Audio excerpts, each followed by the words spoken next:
네, 국민의힘 상일종 비대위원과 함께하는 비상한 정치 시간입니다. 어서 오세요, 의원님. 네, 안녕하십니까. 네, 지금이 7시 40분 향해 가고 있으니까 한 2시간도 이제 안 남았네요. 9시 네. 반에 단일화 여론조사 결과 발표가 되는 거 맞죠? 네, 그렇습니다. 혹시 알고 계세요?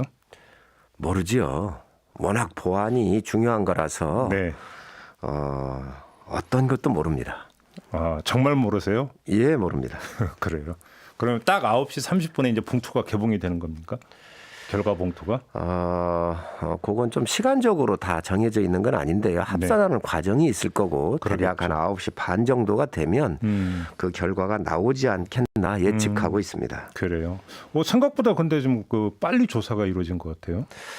문항이 네. 단답형이었거든요. 여러 개가 아니고 그래서 좀 빨리 끝난 것 같습니다. 네. 그러니까 이제 지금부터는 이것이다가 아니라 결과가 이렇게 나왔으면 좋겠다라고 하는 소망이 있을 텐데 오세훈 후보가 단일 후보가 되기를 소망하십니까? 물론입니다. 너무 단호하게 대답을 하시네. 그래요? 예. 그렇게 기대하고 확신하십니까? 뭐 확신까지는 아니지만 예. 그 여론조사라고 하는 것이 추세선이라는 게 있잖아요. 그렇죠. 추세선에서는 오 후보가 비교적 완만하게 급격하게 이렇게 상승 추세에 있었다는 말씀 예. 제가 드리고 또 예.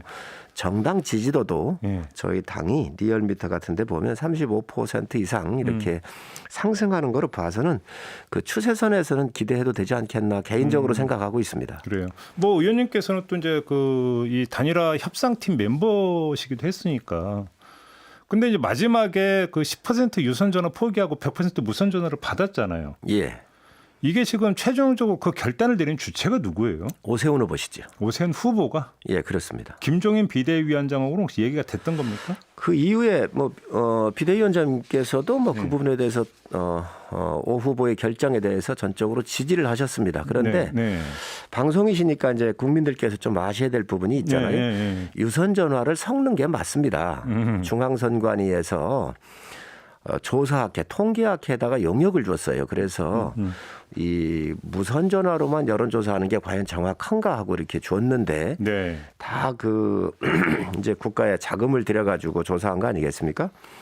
그걸 해서 보니까 보이스피싱이라든지 어른들 층에서 유선 전화가 한 1,300만 회선 정도가 되는데 이 미싱하거나 받지 않는 경우가 너무 많아요. 무선에서? 예, 무선으로. 예, 그렇습니다. 그래서 이 부분을 넣으니까 정밀도가 더 높아지더라는 거죠. 그래서 여론조사 기관에서 대개 8대2 정도 넣는 것들이 저는 상당히 그 통계학적으로는 정밀성을 보완하고 있다 이렇게 보여집니다. 근데 왜 양보하셨어요?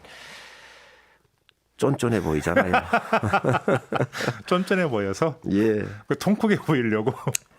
이번은 뭐 후보들이 서로 통 크게 하는 것 같은 그러니까 느낌이 들었죠. 그거 좀 여쭤보게. 지난주 금요일에 왜 갑자기 그 양보 모드로 두 후보가 그렇게 갑자기 왜 그렇게 180도 다르게 나온 거예요, 이게? 참 재미나는 현상이 벌어졌지요. 아니, 의원님은 예상하셨습니까? 그런 장면이 연출될 거라고? 그냥 서로 여론을 주도하기 위한 그런 게임이 아니었나. 뭐 저야 거기에 들어가 있었지만 저희야 그런 안을 내지는 않았지만 후보들 간에 그러한 모습이 보였던 게 사실입니다. 이른바 이제 탈쫀쫀 게임으로 들어간 거군요. 그러면 지난주 금요일은. 이제 여론의 흐름에서 누가 좀 더 양보하고 좋은 모습을 국민한테 어필할 수 있을까 이러한 모습이 보이다가 보니까 그런 부분들은 향후에 여론조사에서도 지켜야 될 부분들이 있는데 그런 부분들까지도 그냥 양보하지 않았나 생각을 합니다. 알겠습니다. 뭐 이제 어차피 2시간 뒤면은 여론조사 이제 단일화 조사 결과가 발표가 되니까 이제 그 이야기는 그 정도로 하고 이제 앞날을 이야기를 해야 되는데 혹시 이제 단일화 그 협상을 벌이는 과정에서 단일화 이후에 그래서 그 행동 통일을 위한 어떤 뭐냐면 사전 교감이나 이런 얘기도 혹시 있었습니까? 그런 건 후보들 간에 충분히 있었는 걸로 알고 있습니다. 좀 더 구체적으로 말씀해 주시면. 두 후보가 만나가지고요. 예. 단일화에 원칙적인 합의를 했고 또 단일화가 되고 나면 네. 떨어지는 사람이 예. 하여튼 전적으로 선거에 협조하자 뭐 이런 선거- 이야기는 후보들 간에 있었습니다. 선거운동 같이 하고 유세도 먼저 같이 뛴다 뭐 예를 들어서 이런 거. 유세는 사실 뭐 어렵지 않습니까? 이 코로나 전국이기 때문에 유세는 어려울 텐데 어쨌든 그 부분에 대해서는 후보들 간에 약속이 있었습니다. 아 그래요? 네. 그럼 그 약속이라고 하는 게 아주 그런 포괄적으로 도의적 차원의 약속을 넘어서 행동 지침 수준으로까지 약속이 있었다는 이야기입니다. 이제 정치적인 약속이죠. 그래요? 네. 왜냐하면 언론은 지금 뭐 단일화가 되더라도 화학적 결합이 가능하겠느냐. 여기에 물음표 찍는 보도 되게 많이 쏟아내고 있기 때문에 드린 질문이거든요. 이제 안철수 후보가 저는 더 큰 이번을 얘기를 하고 네. 이번에 안철수 후보께서 정치하는 사람들한테 정당의 의미, 그 정당이 어떤 존재인지를 정확하게 알았을 거라고 생각을 해요. 네. 그래서 화학적 결합을 말씀을 하셨는데 네. 그런 필요성에 대해서는 상당히 절감하셨지 않겠나 생각을 합니다. 예, 근데 이제 예를 들어서 이제 경우의 수가 좀 다를 것 같은데 오세훈 후보가 단일 후보가 되는 경우와 근데 정반대로 안철수 후보가 단일 후보가 됐을 경우를 상정하고 한번 질문을 드려볼게요. 여기서 이제 많은 언론이 화학적 결합에 물음표를 찍는 이유가 뭐냐면 사실은 자금이나 어떤 조직력을 놓고 본다면 국민의힘이 훨씬 더 이제 우월하다고 봐야 되는데 그 우월한 자금력과 조직력이 정말 안철수 후보를 위해서 집중 투입될 수 있겠느냐. 여기 물음표를 찍는 시각들이 많던데 어떤 말씀 주시겠어요? 법적으로는 불가능합니다. 네. 당이 틀리기 때문에. 그러나 정서적으로는 네. 그런 문제에 있어서도 큰 문제가 없을 거로 봅니다. 근데 혹시 바로 법적으로 한계가 있다는 그 이유를 들어서 사실상의 사보타지로 가는 거 아니냐라는 해석을 하고 있는 거 아니겠습니까? 법을 위반하면서 할 수 없지 않겠습니까? 그래요? 알겠습니다. 단일화가 성사가 되고 보궐선거까지 치르고 그 다음은 어떻게 되는 겁니까? 야권 재편 이야기를 여쭤보는 겁니다. 저는 안철수 후보께서 더 큰 이번 얘기를 하고 합당 얘기까지 했었기 때문에 예. 그 이후에는 대선 전국으로 갈 텐데요. 예. 막 그런 측면에서 보면은 뭐 큰 양당 간에 큰 문제가 없지 않겠나 생각을 합니다. 그래요. 지금 그 의원님은 비대위원이시잖아요. 김종인 비대위 체제에 함께하고 계시지 않습니까? 그렇습니다. 예. 자, 보궐선거 이후에 김종인 위원장은 어떻게 되는 겁니까? 늘 비대위원장님께서 여러 번 하셨지요. 예. 보궐선거까지만 하시겠다 이렇게 말씀을 하셨기 때문에 예. 뭐 큰 입장의 변화가 없으실 겁니다. 그러면 예를 들어서 보궐선거에서 야권 단일 후보가 선거 승리를 하더라도 비대위원장에서 물러나고 야인으로 돌아간다 이런 말씀이신가요? 예, 그것도 전번에 말씀을 하셨습니다. 확고한 입장입니까? 현재까지는 그렇습니다. 혹시 당 안에서 좀 더 해주십사라고 하면은 그냥 못 이기는 척하고 더 할 가능성도 있는 거 아닙니까? 일부 의원들 쪽에서 그러한 더 모셔야 되는 거 아니냐 이 이야기도 있지만 네. 비대위원장님의 말씀은 상당히 확고하셨습니다. 그래요? 알겠습니다. 그럼 이제 퇴장하는 그 뒷모습이 아름다우냐 아름답지 않으냐를 가르는 또 하나의 요인이 단일 후보가 만약에 안철수 후보가 된다면 과연 그 김종인 위원장은 명예퇴진하기가 어려운 거 아니냐 이런 진단이 있던데 동의하십니까? 김종인 위원장님께서 하실 일은 다 하신 거지요. 그래요? 예, 저희 내부의 경선을 통해서 또 우리 당의 지지도를 역대 1회로 35% 이상 이렇게 올리도록 하셨고요. 네. 또 우리 당 후보가 경쟁력을 갖고 예.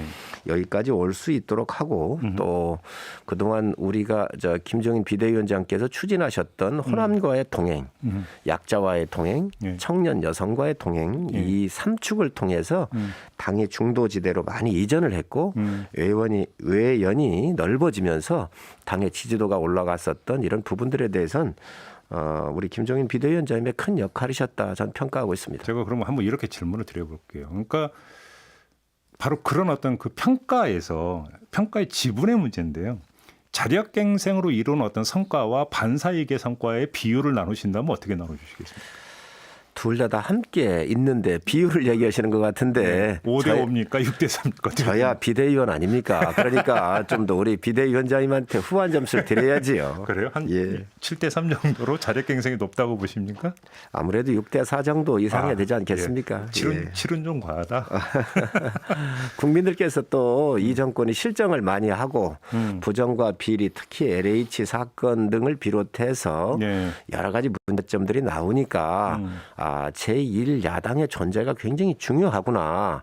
정권을 견제하려면 국가가 건강하게 가려면 제1야당의 힘을 몰아줘야 되겠다라고는 말씀들이 많이 계시잖아요. 그래서 그 지지도가 올라가는 것이고 또 그 이면엔 그 통찰력 있게 그런 그 요인들을 미리 짚으셔가지고 대처한 비대위원장 역할이 크셨다 생각을 합니다. 근데 저 만약에 김종인 위원장이 보궐선거 후에 이제 그 퇴진하는 게 기정사실이라고 한다면 하나 좀 궁금한 게 있는 게 윤석열 검찰총장이 사퇴안에 만회할 바로 그 즈음에 김종인 위원장이 어떤 말씀을 하셨냐면 사퇴를 하면 나중에 한번 봐야겠네라는 취지의 발언을 한 적이 있었거든요. 아마 위원님도 기억을 하실 텐데.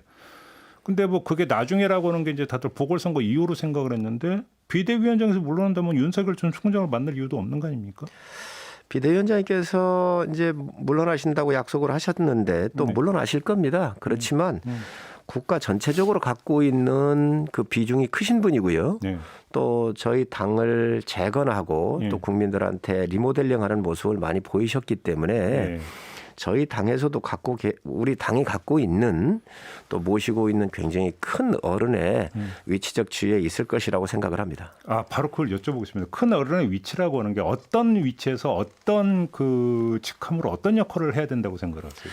저희 당이 이제 원내대표도 새로 뽑게 될 거고요. 당대표도 뽑게 되겠지만 그 김종인 위원장께서 갖고 계신 인맥, 경험 그리고 여러 가지 이 해안 같은 경우를 자문받고 필요할 때는 상의 드려서 또 일정한 역할을 해 주시는 것도 우리 당을 위해서는 나쁘지 않다고 생각을 합니다. 그냥 야인으로 있으면서 필요할 때 이제 자문을 구하는 존재 이 정도로 말씀하시는 겁니까? 필요하시면 당에 오실 수도 있죠. 상임 고문하실 수도 있고 또 그 이상의 또 더 큰 역할을 드릴 수도 있고 그거는 의원들이 이제 앞으로 협의해 보면 그런 방향이 나오지 않겠나 생각을 합니다. 그래요. 근데 만약에 이제 그 야권 개편 시나리오가 계속 나오고 있는 상황이기 때문에 드리는 질문인데 만약에 야권 개편 시나리오가 가동이 된다면 김종인 위원장의 역할은 국민의힘에 남아있든 안 남아있든지 간에 오히려 이제 그 활동폭은 더 커질 수 있는 거 아니냐 이런 분석도 있던데요. 그런 역량을 충분히 갖고 계시지요. 그래서 새로 구성되는 지도부에서 아마 그러한 부분들을 서로 논의하고 방향을 잡지 않겠습니까? 새 지도부에서. 알겠습니다. 지금 모신 김에 이제 그 지금 국민의힘 최고 지도부이시니까 LH 사태 있지 않습니까? 관련해서 뭐 전수조사니 특검이니 이런 얘기 계속 나왔는데 별로 지금 뭐 원내대표가 진척은 없는 것 같던데요. 당의 입장이 정확히 어떻게 되는 겁니까? 우선 여당이 지체하지 않고 빨리 좀 진행을 했으면 좋겠고요. 뭐 저희는 청와대를 포함해서 과거에 개발을 했던 지금 진행하고 있는 개발 사업이든 또 앞으로 예정돼 있는 곳이든 그 어떤 곳이든 다 함께 해야 된다. 그리고 민변에서 이 특검은 1년 이상을 주장을 하고 있거든요. 그래서 이 민변의 주장을 저희는 여당이 받아야 된다고 생각을 합니다. 그런데 혹시 좀 얘기는 들으셨습니까? 그럼 민주당의 입장은 어떻게 나오겠다고 그래요? 아직 민주당 입장은 뭐 여러 형태로 내놓은 거로는 알고 있는데 그 청와대라든지 이런 데는 좀 빼는 거로 이렇게 생각을 하는 것 같은데 전 다 넣어야 된다고 생각을 합니다. 기간도 짧게 하려고 하지 말고 워낙 규모가 크잖아요. 그리고 앞으로 땅 투기에 의해서 국가가 흔들리는 모습은 보여서는 안 되기 때문에 지금 현재 진행하고 있는 이 특검에서 굉장한 메시지를 줄 필요가 있고 결과물을 낼 필요가 있다고 생각을 합니다. 그래서 성역 없이 이번에 특검은 진행하는 게 맞다고 생각을 합니다. 그냥 이거저거 다 떠나서 제가 한번 단도직입으로 여쭤보겠는데요. 그렇게 지금 뭐 협상이 전혀 진척이 없는데 이렇게 진척이 없는 상태로 그 4월 7일까지 갔다가 보궐선거 끝나고 다 유예해야 되는 거 아닙니까? 그래서는 안 되지요. 반드시 가야지요. 반드시 간다고. 여당도 아마 이 보궐선거를 우선적으로 피하기 위해서 이 특검이라는 게 한 1, 2개월 정도가 협의 시간이 필요하거든요. 그래서 아마 이걸 들고 나온 거로 알고 있는데 이거는 정당의 유불리를 떠나서 투기야말로 망국적인 이 병 아니겠습니까? 그래서 이 만국의 병을 치유한다는 측면에서 여야 떠나가지고 네. 이거야말로 정말로 기간 또 범위 상관없이 저는 반드시 이번에 처리를 해야 한다고 생각을 합니다. 그래도 보궐선거 지나고라도 해야 된다. 맞으면 그럼 그 얘기 나오니까 한 30초밖에 없는데 지금 오세훈 후보의 그 내곡동 땅 문제가 계속 정치 쟁점화가 되고 있지 않습니까? 이것도 예를 들어서 그러니까 경우에 따라서는 뭐 조사는 이제 수사가 필요한 대상이라고 보십니까? 이거는 다 마무리가 돼 있고요. 중앙정부가 필요로 해서 승인하고 한 결정 사항입니다. 이미 공문이 다 돼 있고 이게 정치 쟁점화하는데 10년 전에 나왔었던 이야기 또 트는 거거든요. 알겠습니다. 자, 이렇게 마무리하죠. 고맙습니다, 의원님. 네, 감사합니다. 네, 국민의힘의 상일종 비대위원이었습니다.